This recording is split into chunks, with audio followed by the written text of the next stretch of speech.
In this video, we use the HP prime and Onenote to solve for a system of linear equations.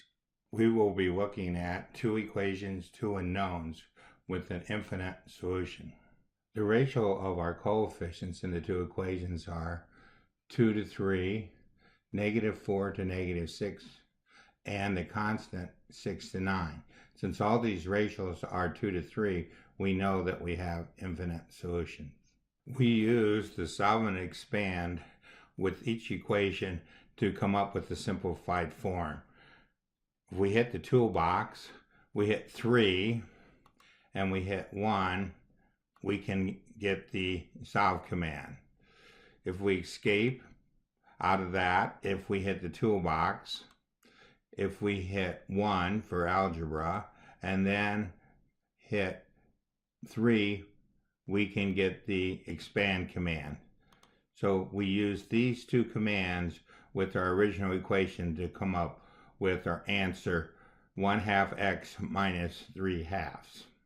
We take this answer and type it into our function symbolic view, or we copy and paste it.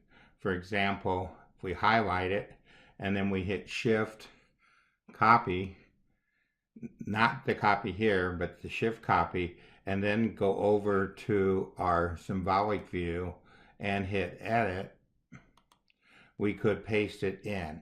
We have already done it. There's a couple things we need to be aware of.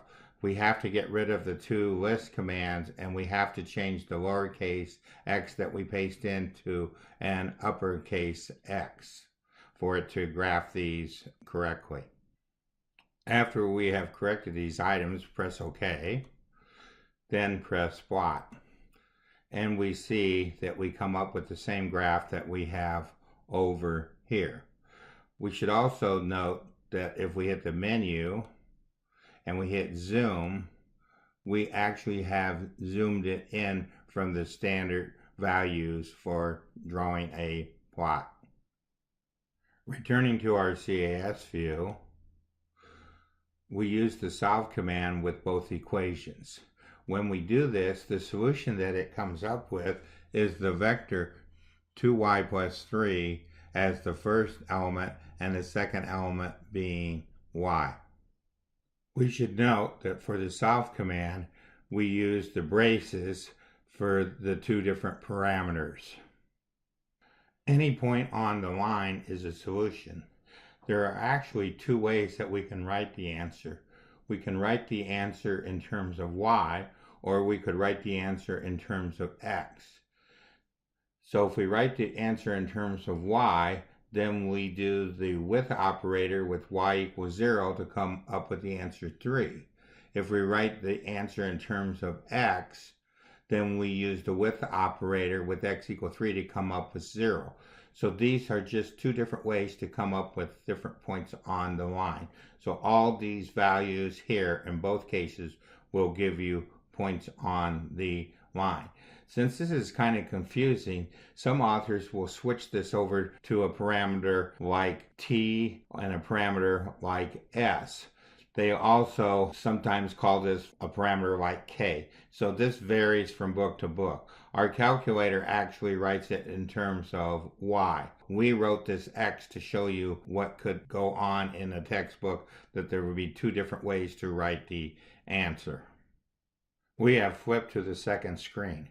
We actually wrote this answer in ourselves.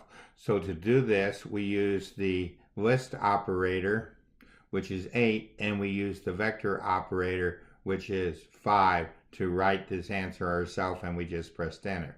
Then we use the with operator. The with operator is gotten by using this template and then selecting this particular item here. Then we would copy down this particular answer and use the x with it. Let's go for a minute now and switch over to how we can use Onenote with this particular situation.